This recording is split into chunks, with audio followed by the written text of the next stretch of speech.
Retail giant Aldi has fired the latest shot in the supermarket wars.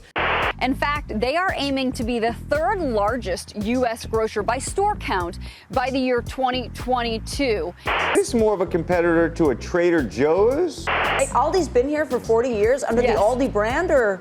Yes, yeah, Aldi has been here for 40 years since 1976. So, hi guys, welcome back to our channel. If you're new here, my name's Ashton. I'm Jonathan. And along with our son Jack, we're the Black Forest family. So as I mentioned in a previous video, grocery stores are by far one of our favorite places to go when we happen to be in a new country or a new city. But for this video, we thought it would be fun to reverse the exercise. What happens when a German grocery store tries to infiltrate the American grocery market in a big way? Yeah, what exactly would be Aldi's secret to success in the United States? And how would Aldi have to go against their German roots to make an impact on the American market? Yeah, I think this is gonna be a super exciting video. So I think, let's dive in. Yeah, let's get started.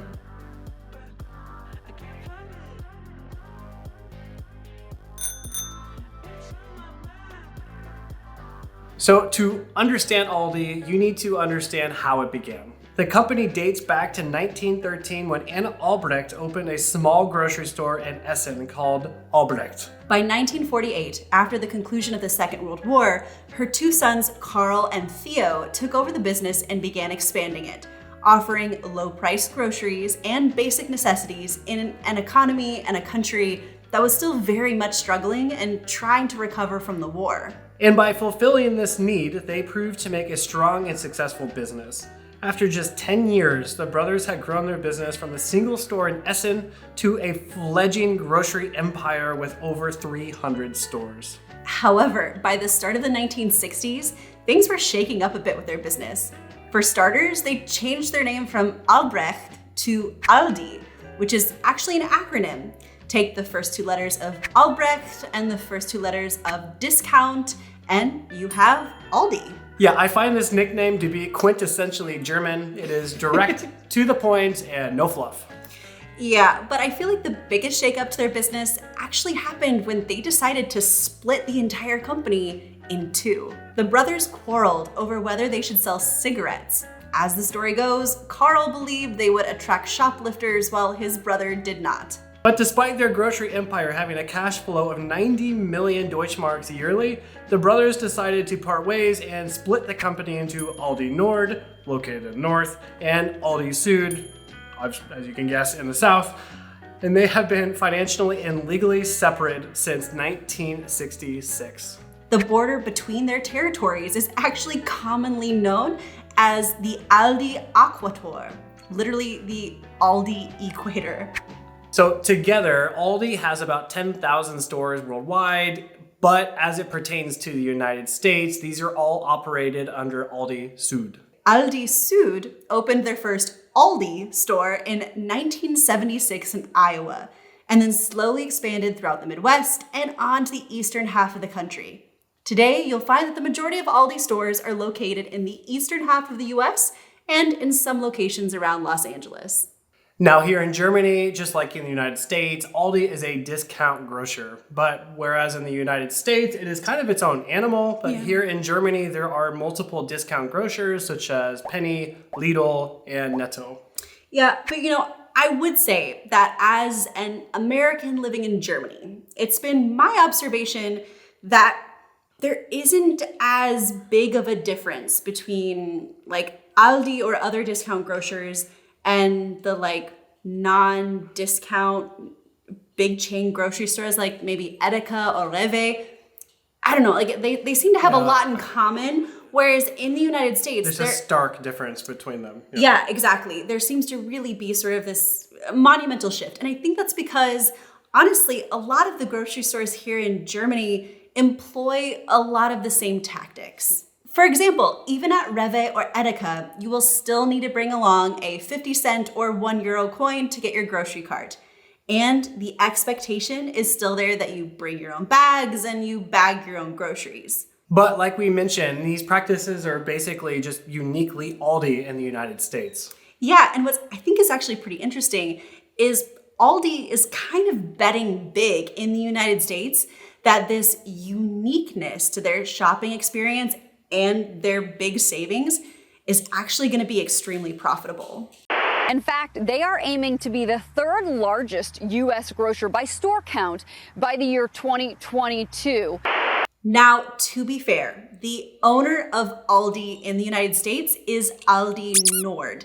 And they're a private company. They're not publicly traded, so they're not required to release any data to the public. And from what we've heard, the Albrecht family is actually notoriously secretive. According to one source, as of August 1st, 2022, there are 2,186 Aldi locations in the US. And the state with the most number of Aldi locations in the US is my home state of Illinois, with 209 locations. However, despite ongoing investment, Aldi Store's growth trajectory has not yet quite lived up to its original ambitions, and Aldi's US operations remain tiny in comparison with industry giant Walmart. But actually, I think this is a great transition maybe for us to actually talk about some of the similarities and differences between an American Aldi and a German Aldi, because what I think is actually quite interesting is while they do have a lot in common, they're not 100% the same. In fact, Aldi in the US has had to make quite a few changes to become more Americanized. So for starters, the overwhelming majority of the products that you will find inside of an Aldi are going to be private label Aldi brands, and this is true for both the United States and German stores. Yeah, so when I was researching for this video, I wasn't able to find a specific statistic for Germany, but I did find a statistic for the United States, and they actually advertise that 90% of the stock inside of an Aldi store is actually private label Aldi brand, which is pretty cool. But don't let the off-brand name give you the feeling that there has been any reduction in quality. In fact, Aldi goes above and beyond with their private labels, sourcing the best quality and ingredients, especially with their specialty items, which are imported from around the world. Aldi brands are so good, actually, that many are award-winning. Maybe the most visible difference from your non-discount grocer to an Aldi store is going to be that in Aldi, the items aren't all going to be lined up on a shelf, but rather Aldi leaves pretty much everything left in the boxes. But really, if you're an American and you're used to shopping at, say, Costco or Sam's Club, then this phenomenon isn't really that odd. You can definitely see that they have been cutting some costs here by how they market and display the products within the store.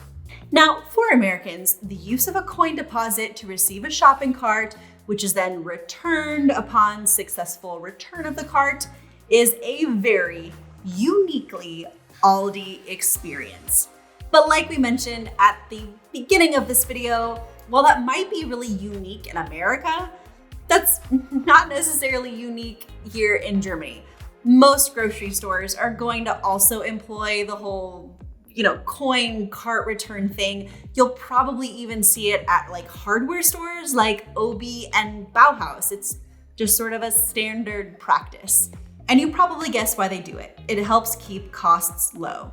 They don't have to hire on cart boys or cart girls to collect the carts, corral them together, and bring them back to the front of the store. So I would wager when most Germans see an Aldi, they would think that's a normal sized grocery store. But if you watched our American supermarket video, you know that America really does supersize nearly everything, and the grocery stores are no exception.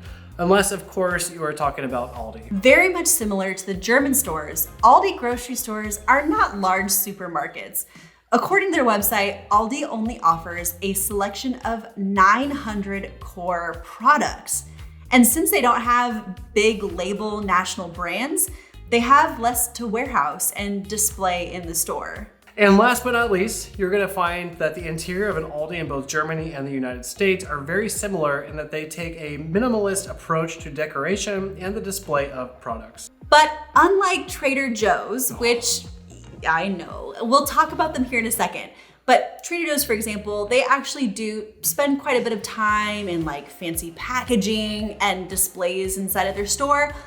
Aldi, on the other hand, actually takes a pretty bare bones approach. You know, they aren't going to put together these like fancy displays to sell you an item. Ultimately, all of this just means that they're able to pass down more cost savings to you as a consumer. Hey guys, we hope you're enjoying this video as we explore one of the most widespread and interesting German cultural imports to the United States of Aldi. But speaking as a family of immigrants living in a foreign country, visiting grocery stores is a really wonderful, low-stress way of learning a new language. For example, on my very first day in Germany, browsing the aisles of our local supermarket, reading food packaging, price labels, and even speaking small conversations with the staff was honestly my first introduction to speaking German with a German. But you know, not everybody has a native German speaker living right next door. But you can have one-on-one conversations with native level speakers on your home computer, tablet, or mobile phone thanks to Lingoda. If you haven't heard about them before, Lingoda is an online language school that connects students across the world with native level teachers and live classes to learn a language. Currently, they offer classes to learn English, business English, Spanish, French, or German, and Lingoda hosts one-on-one or group learning sessions on Zoom for a range of abilities from beginner to advanced. And classes are available 24/7, offering a highly immersive and flexible learning experience. So Ashton and I can fit in a class early in the morning before Jack wakes up or late in the evening after he goes to bed. And we've been able to complete German classes on trains and airports in other countries as we travel as a family. So if you really want to jumpstart your language learning, you really need to check out the Lingoda Language Sprint. It's an intensive language challenge where you take either 15 or 30 classes a month for 2 months. But here's the best part. If you attend all of the classes, you can get 50 or 100% cash back. I mean, seriously guys, you can learn a language for free. But because you watch and enjoy our videos, we can share an exclusive offer with you. Use the code Jonathan08 or click the link in the description of this video to get 20 euros or $25 off the deposit. So why not join us? Use the gift of language to allow you to connect with a new country, a new culture, or simply explore a new supermarket. However, there are still going to be a few things that make an American Aldi a little bit different than a German Aldi. Some of these are just driven by consumer purchasing habits, others by maybe cultural familiarity. But these differences are actually surprisingly significant. For example, in American Aldi stores, you will find eggs that are refrigerated because in the United States, eggs must be washed. And when you remove the coating on the outside of the egg, you need to be extra careful about bacteria. But here in Germany, they're going to be located on a shelf, which is the standard practice here because the eggs are unwashed and the outer coating, which is used to protect the egg, is still intact. To be honest, besides these sort of like display where they display within the store things, one of the things that I've found to be most interesting about the difference between Aldi and Aldi actually has a lot to do with the strategy that the grocer takes to attracting the customer in the first place. Now, in the previous section, we pointed out that Aldi, by and large, sells its own Aldi branded items. Sure, of course, you will find a few name branded items here or there, but overwhelmingly, the items are private label Aldi brands. But what's actually kind of interesting is that in sort of a marketing ploy, Aldi has actually changed some of those in-house brand names to make them more anglicized, per se. So in the US, you'll see brands such as Clancy's, Happy Farms, Millville, Simply Nature, and Fit and Active. But here in Germany, you will find more Germanic names. Deutsche Küche, Fair und Gut, and Tres. And you know, maybe we were actually just sort of thinking that in a future video, maybe it'd be super fun to actually compare and contrast some of these items from an American Aldi to a German Aldi to see if like how similar or different are these items. Obviously, we don't have time in this video to do that. So this would actually be a really good point to say if you have any recommendations of a product or an item that you enjoy in the American Aldi or the German Aldi that you would like to see a flip-flop of in the US, let us know down in the comments section. We are happy to do taste testings, and we are willing to do it for science. Right. Again, donate our bodies to science. We will eat it. Very for science. Yep. Selflessly. Selflessly. Yep. All right. So beyond brand names, Aldi America did take a few extra steps to be able to fit into the American market. Yeah, so America really does have a strong convenience culture, and I think the owners of Aldi knew that they were going to have to change their strategy if they were going to expand into the United States market, especially whilst planning to expand their grocery stores during the pandemic. So in the United States, Aldi offers click and collect, and they offer grocery delivery services in select zip codes with their partnership with Instacart. You can do all of your shopping online with Aldi and either have them just deliver your groceries to your car or even all the way to your front door. Now, in Germany, both at Aldi Nord and Aldi Süd, they do have an online shop where you can purchase household goods online. However, on both websites, you can only make a shopping list if you're purchasing groceries. But you still have to go to the store and find them and purchase them yourself. Now, Aldi Süd might be the owner and operator of Aldi in the United States, but that doesn't mean Aldi Nord doesn't want a piece of the American market too. However, interestingly enough, because of an issue that has to do with naming rights, Aldi Nord couldn't call their American stores Aldi.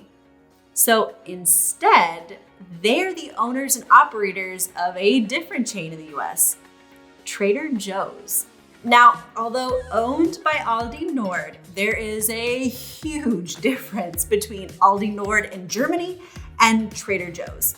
They're not even remotely the same store, and that was actually by design. So I was recently in California, and I was very quickly reminded of why Trader Joe's is one of my favorite places to buy my groceries. Trader Joe's was founded in 1967 in Pasadena, California, and it was acquired in 1979 by Aldi Nord. Whereas Aldi is price-driven and undercuts competitors by selling cheaper private label versions of the most popular items at traditional supermarkets, Trader Joe's aims for affordability, but its driving force is a unique brand. It focuses on mostly pre-packaged products and unusual flavor combinations that you won't find anywhere else. For example, cookie butter to salsas, cheeses, and ready-to-eat packaged meals. But seriously, their dark chocolate peanut butter cups, they're divine. Oh, and the JoJo's. They're basically Oreos, but a little bit better.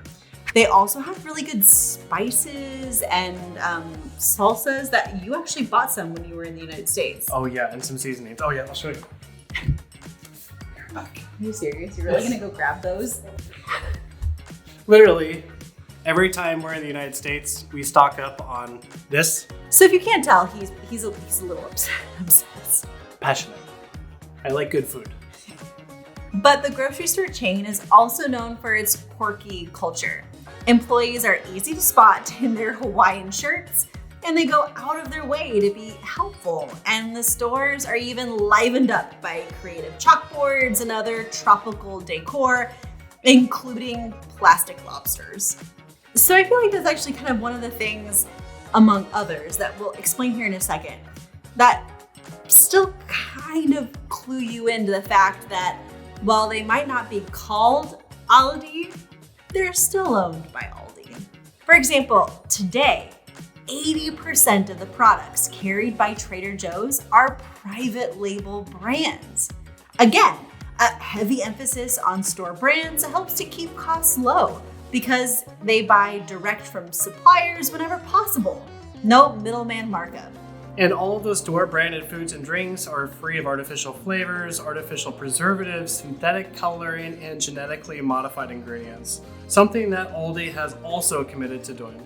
And last but not least, if you haven't already converted to being a fangirl or fanboy or fan person of Trader Joe's, maybe this next point might just do it for you, because One of the things that I love about Trader Joe's is that they're also a company that clearly has a heart. The grocer says that it donates 100% of products that go unsold, but remain safe for consumption. Each store has a donation coordinator who is responsible for working with local food banks and soup kitchens to arrange daily donations. The company even donates non-food items such as fresh flowers, health, and beauty products that are still in good condition. So in 2020, for example, the grocery store chain said that it donated $345 million worth of products to charities across the United States. Okay guys, all of this talk about food and groceries has us personally quite a bit hungry over here. I think this is a good place to wrap up this video. But before we go, we actually have a few questions for you that we would love to hear from you down in the comment section of this video. For starters, I'm actually kind of curious. In your hometown, what makes you choose your favorite grocery store over other competitors? Whether that be Aldi or any other store. What do you enjoy from the grocery shopping experience? And if you're an avid Aldi shopper, let us know down in the comments of what your favorite product is. We are actually going back to the United States this November for Thanksgiving, and we are more than happy to bring back some food for us to taste test for science. We will donate our bodies to eat food for scientific reasons. We'll make sure to leave a little extra luggage room to bring back some snacks with us. Or bring luggage inside of our luggage like normal to just fill it up with food to bring back here. Yeah, but really, if we're gonna do a taste test, we need to know what we need to pick up. Yeah. So give us some suggestions down in the comments, and we would love to have some fan favorites to have in this video.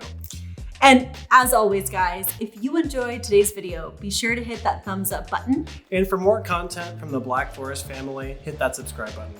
So, until next time. Ciao. Cheers.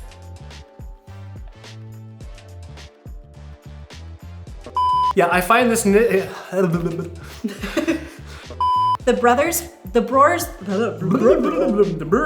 brewers are having a clash flow and a clash flow. We're having a clash flow of Clash flow. clash. It helps keeps the Trader Joe's. We basically.